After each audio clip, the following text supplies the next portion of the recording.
하는 평안이 돌아오시게 되었으니 라는 제목으로 말씀을 증거하겠습니다. 오늘 새해 첫날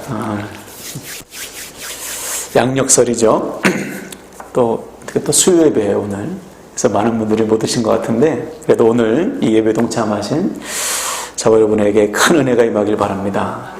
우리가 수요 예배 때마다 힘을 얻잖아요. 그렇죠? 다시금 믿음을 점검하는 시간을 갖고, 그래서 올해도 우리가 쉬운 2번의 수요 예배를 지낼 텐데 매 예배 때마다 우리의 믿음을 다시 뜨겁게 하시고 견고하게 하시고 또 남은 한 주간의 삶을 살아갈 수 있는 힘을 하나님께서 매 수요 예배 때마다 공급해 주실 것입니다. 오늘도 그 충만한 은혜를 누리시기를 주님의 이름으로 간절히 축원을 드립니다. 자, 지난 시간에 우리는 다윗의 환궁, 다시 다윗이 압살롬과의 전쟁에서 이긴 다음에 예루살렘으로 돌아오는 그 과정 속에서 먼저 다윗을 배반했던 나머지 11지파, 유다 지파를 제외한 나머지 지파 사람들이 모여서 논의를 하죠. 야, 압살롬 죽었대. 끝났대. 우리 어떻게 하지? 다윗을 다시 예루살렘으로 왕을 우리가 모셔야 되는데 어떡하냐. 그래서 논의한 끝에 결론이 났어요. 모시자. 얼른 모시자. 그때 그 소식을 다윗이 전해 듣고서 다윗이 명령하죠. 뭐라고 명령하죠? 유다 지파가 앞장서게 하라. 왜냐하면 다윗 출신이 유다 지파잖아요. 그래서 다윗이 자기의 지파 사람들에게 그 일을 하도록 부탁하는 거예요. 근데 유다 지파 입장에서는 선뜻 나설 수가 없어요. 왜냐하면 압살롬이 유다 지파였거든요. 그래서 대부분의 유다 지파 사람들이, 유력한 사람들이 압살롬을 지지했어요. 그러니까 유다 지파 사람들은 선뜻 나설 수도 없는 거예요. 왜냐하면 자기들이 배신자거든. 근데 다윗이 먼저 손을 내밀고서 그래도 나는 유다 지파니까 니들이 앞장서라. 먼저 용서를 해준 거예요. 그런데 이때 다윗이 한 가지 실수를 하죠. 어떤 실수입니까? 압살롬의 군대 장관이었던 아마사를 자기의 군대 장관으로 삼아요. 이미 누가 있죠? 요압이 있는데도 불구하고 아마사를 자기 군대 장관으로 삼는 거예요. 물론 첫 번째 큰 이유는 그들을 포용하기 위해서이지만 두 번째 의미는 뭐죠? 요압을 경계하는 겁니다. 왜냐하면 요압이 자기가 부탁했잖아요. 내 아들 압살롬 죽이지 말라. 근데 요압이 죽였지 않습니까? 괘씸한 거예요. 서운한 마음이 있는 거예요. 그래서 요압을 배제하기 위해서 아마사를 자기의 군대 장관으로 삼아요. 이 일을 통해서 나중에 요압이 다윗을 배반합니다. 나중에 다윗의 대적이 돼요. 이 일을 통해서 우리는 한 가지 또 중요한 사실을 깨닫게 되었죠. 이 과정 속에서 다윗이 기도를 안 했거든요. 자기 감정에 휩쓸렸어요. 하나님의 뜻보다 아예 괘씸한 조합, 아마사를 통해서 치는 거예요. 자기는 좋아요. 그리고 유다 지파의 마음도 얻었어. 근데 선을 이루지는 못했습니다. 우리도 이럴 수 있는 거예요. 상황에 쫓기고 내 감정에 치이다 보면 온전한 선택을 할 수 없어요. 기도하지 않고 하나님을 앞서면 합력하여 선을 이룰 수가 없는 것입니다. 그래서 올 한 해 여러분 어떤 상황 속에서도 하나님을 앞서지 마시길 바랍니다. 먼저 기도하셔야 돼요.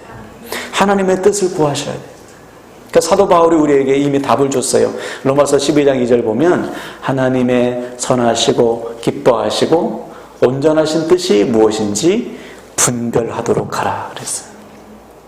먼저 하나님 앞에 기도함으로 따져보라는 거예요. 이게 네가 좋은 선택이냐 하나님의 뜻이냐, 너만 좋은 선택이냐 모두가 좋은 선택이냐 반드시 따져봐라. 그래서 올 한 해 우리의 모든 선택이 하나님의 뜻을 따른 선택이 되길 바랍니다. 그래서 합력하여 선을 이루시는 하나님을 날마다 경험하시기를 주님의 이름으로 축원을 드립니다. 아멘. 자, 오늘은 그 다음에 다윗이 환궁하는 과정에서 다윗을 배웅한 사람이 있어요. 맞이한 사람이 있습니다. 모두 4사람인데 오늘은 3사람만 말씀을 좀 나누겠어요. 시므이, 시바, 무비보셋을 나누는데 먼저 시므이와 시바입니다. 16절 17절 보시면 눈으로 보세요. 바후림에 있는 베냐민 사람 게라의 아들 시므이가 급히 유다 사람과 함께 다윗 왕을 맞으러 내려올 때에 베냐민 사람 1000명이 그와 함께하고 사울 집안의 종 시바도 그의 아들 15 과 종 20명과 더불어 그와 함께하여 요단강을 밟고 건너 왕 앞으로 나아오니라. 자, 그렇죠. 자, 다윗이 예루살렘으로 돌아오는데 이 요단강을 건너기 전입니다. 요단강을 건너면 예루살렘이지 않습니까? 근데 요단강을 건너기도 전에 두 사람이 막 뛰어와요. 보니까 시므이라는 사람과 시바라는 사람이에요. 이 두 사람의 공통점이 뭐죠? 시므이와 시바. 다윗을 멸시하고 다윗에게 죄를 범한 사람들이에요. 먼저 시므이는 다윗이 압살롬에서 쫓겨가는 중에 자기 집 앞을 지날 때, 자기 족속 집 앞을 지날 때 다윗을 막 저주하죠. 멸시하죠. 네가 그러니까, 네가 사울왕을 배반했으니까 지금 이렇게 네가 고난을 받는 거지 하면서 온갖 욕설을 다 퍼부어요. 그냥 시므이가. 그때 다윗 옆에 있던 요압이 개만도 못한 사람을 쳐 죽입시다. 그런데 다윗은 그 말씀을 하나님이 자기에게 하는 책망으로 들어서 살려두죠. 그때 그 사람이 바로 시므이예요. 네. 근데 그 시므이가 이제 다윗이 하나님의 은혜로 압살롬을 이기고 황공한다는 소식을 들으니까 죽게 생겼거든. 그러니까 자기 있는 모든 그 종들, 모든 군사들이 이끌고 가서 맞이하는 거예요. 용서해달라고. 이게 시므이예요. 시바는 어떻습니까? 여러분, 시바는 누구였죠? 사울의 종이었지만 무비보셋에게 준 종이에요. 무비보셋에게 돌아갈 전 재산을 자기가 관리했던 사람이죠. 그런데 나중에 다윗이 왕이 된 다음에 자기의 아들과 같은 무비보셋. 누굽니까? 무비보셋이 자기의 둘도 없는 친구 요나단의 아들 아니에요. 네, 다리를 저는 아들. 그 아들을 자기의 왕자로 삼고서 시바가 빼앗았던 모든 재산을 다시 돌려주죠. 사울 집안의 모든 재산을. 그런데 다윗이 압살롬에게 쫓길 때 시바가 찾아와가지고 거짓말한 거예요. 왕이시여, 당신이 아들같이 사랑하는 무비보셋이 당신을 배반했습니다. 사울 집안 사람들하고 손을 잡아가지고 지금 당신의 대적이 됐어요. 잊지도 않는 사실을 퍼뜨렸어요. 그래서 다윗이 괘씸하니까 그러면 네 재산 다 네 거 해라 그랬어요. 무비보셋의 재산을, 사울 집안의 재산을 다 네 거 해라. 그런데 지금 다윗이 돌아오면 자기의 거짓말이 들통나게 생겼거든요. 그러니까 시바도 요단강을 건너서 헐레벌떡 다윗을 만나러 온 거예요. 자기의 죄를 용서해달라고. 이 두 사람을 통해서 우리는 전형적인 기회주의자를 볼 수 있어요. 신앙적으로 말하면 하나님과 세상 사이에 양다리를 다 걸쳐놓고, 그죠? 자기의 원하는 뜻에 따라 하나님을 택하기도 하고 세상을 택하기도 하고 왔다 갔다 하는 사람들. 신앙적인 영적인 기회주의자, 이것이 바로 시므이와 시바입니다. 마치 여러분 북이스라엘 역사를 보면 엘리야 시대에, 그렇죠? 엘리야 시대의 왕이 아합 아닙니까? 아합이 자기 아내 이세벨이 가지고 온 바알과 아세라 신전을 세워가지고 모든 백성들을 아세라 섬기게 했거든요. 우상 섬기게 했거든요. 바알 섬기게. 그때 하나님께서 엘리야에게 백성들을 향해서 선포하게 하죠. 너희가 어느 때까지 하나님과 세상 사이에, 바알 사이에 머뭇거리겠느냐? 오늘 택해라. 오늘 하나님을 택하든지 아니면 바알에게 가든지 둘 중에 하나를 선택해라. 그런데 백성들이 아무도 꿈쩍도 안 해. 그렇죠? 하나님 앞에 나오는 사람이 없어요. 그것처럼 예나 지금이나 하나님과 세상 사이에서 선택하지 못하고 머뭇머뭇거리는 사람들이 있는 거예요. 이런 자들은 하나님 나라를 기업으로 받을 수가 없는 것이죠. 영적인 기회주의자. 여러분, 올 한 해 우리가 철저히 하나님 편에 서시길 바랍니다. 세상 편에 서서는 이길 수가 없어요. 최후 승리는 없어요. 하나님 편에 설 때 오직 최후 승리가 주어지는 것입니다. 그래서 두 다리를 하나님 앞에 다 심고, 그렇죠? 하나님께서 인도하시는 대로, 하나님의 뜻대로, 하나님께서 내 삶을 온전히 주관하시도록 삶 전체를 하나님 앞에 맡기셔서 때마다 응답하시는, 때마다 인도하시는 살아계신 하나님을 날마다 경험하시기를 주님의 이름으로 간절히 축원을 드립니다. 아멘. 자, 그 다음으로 무비보셋과 바르실레라는 사람이 등장하는데 오늘은 무비보셋을 한번 보겠어요. 자, 24절을 보겠습니다. 사울의 손자 무비보셋이 내려와 왕을 맞으니 그는 왕이 떠난 날부터 평안히 돌아오는 날까지 그의 발을 맵시 내지 아니하며 그의 수염을 깎지 아니하며 옷을 빨지 아니하였더라. 상당히 중요한 표현입니다. 지금 이 무비보셋의 차림새, 무비보셋의 행색을 자세하게 기록하고 있죠. 발을 맵시내지 않았다는 것은 이거 신발도 신지 않았다는 거예요. 맨발로 지금 온 거예요. 수염도 깎지 않았어요. 옷도 빨지 않았어요. 왜 그랬을까요? 이것은 그 당시에 극심한 슬픔을 나타내는 풍습이었어요. 지금 무비보셋은 다윗의 고난에 동참하고 있는 거예요. 자기의 아버지 같은 다윗이 억울하게 쫓기고 있는 상황을 보고 무비보셋이 편안하게 있을 수 없는 거예요. 세수도 할 수 없어, 밥도 먹을 수 없어, 옷을 입을 수도 없어.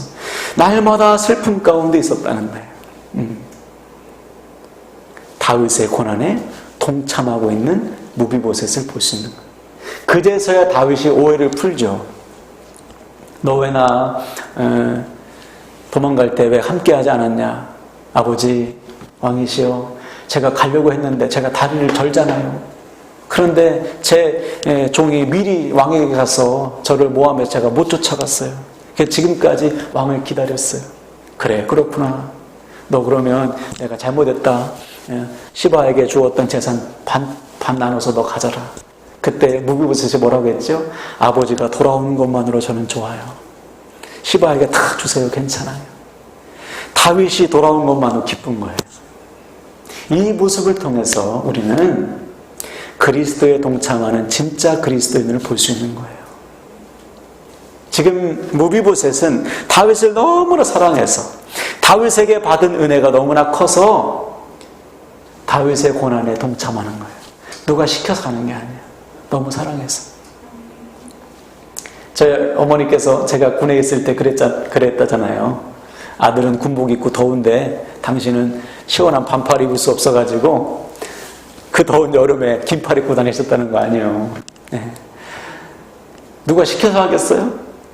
아들을 사랑하니까. 그죠? 아들의 고난도 아니죠. 그 어려움에 동참하는 거 아니에요? 우리가 주님의 고난에 동참하는 것도 마찬가지죠. 우리가 주님을 위해서 삶을 드리는 것도 마찬가지예요. 주님께 받은 은혜가 너무 크기 때문에. 할렐루야. 주님을 우리가 너무나 사랑하기 때문에 누가 시키지 않아도 주님의 고난에 동참하는 거예요. 이것이 무비보셋을 통해서 보는 오늘날의 그리스도인의 모습이에요. 그래서 사도행전 5장에 보면 사도들이요, 복음을 전하다가 잡혀요. 네. 미리 넘겼네요. 네. 저를 보세요, 지금은. 사도들이 복음을 전하다가 잡혀요. 그래서 감옥에 갇힙니다. 하나님께서 천사를 보내가지고 그들을 감옥에서 빼내요. 그리고서 명령해요. 야, 다시 성전에 가서 복음을 선포해라. 예수가 그리스도의 심을 선포해라. 너희들이 만난 부활의 주님을 증거해라. 제자들이 가서 막 증거하거든요. 또 잡혀요. 또 잡혀서 대제사장과 서기관들 앞에 서는 겁니다. 공회 앞에서 재판을 받는 거예요. 다른 죄목이 없으니까 채찍질 한 다음에 너 다시는 예수가 그리스도라고 말하지 말아라. 예수의 이름 예자도 꺼내지 말아라. 그랬더니 사도들이 예 알겠습니다 이러지 않고요. 무슨 말이냐? 하나님의 말씀을 듣는 것이 너희들 말을 듣는 것보다 낫다. 그리고서 이렇게 했어요. 읽겠습니다. 시작. 사도들은 그 이름을 위하여 능욕받는 일에 합당한 자로 여기심을 기뻐하면서 공의 앞을 떠나니라. 그리고 나서 성전에 있든지 집에 있든지 예수가 그리스도이심을 가르치기를 쉬지 않았더라. 이게 42절 말씀이에요. 깜짝 놀라는 것이죠. 아니, 채찍을 맞아도 기뻐해, 매를 맞아도 기뻐해, 죽임을 당해도 기뻐해. 왜? 그리스도의 고난에 동참하는 것이 마땅하다.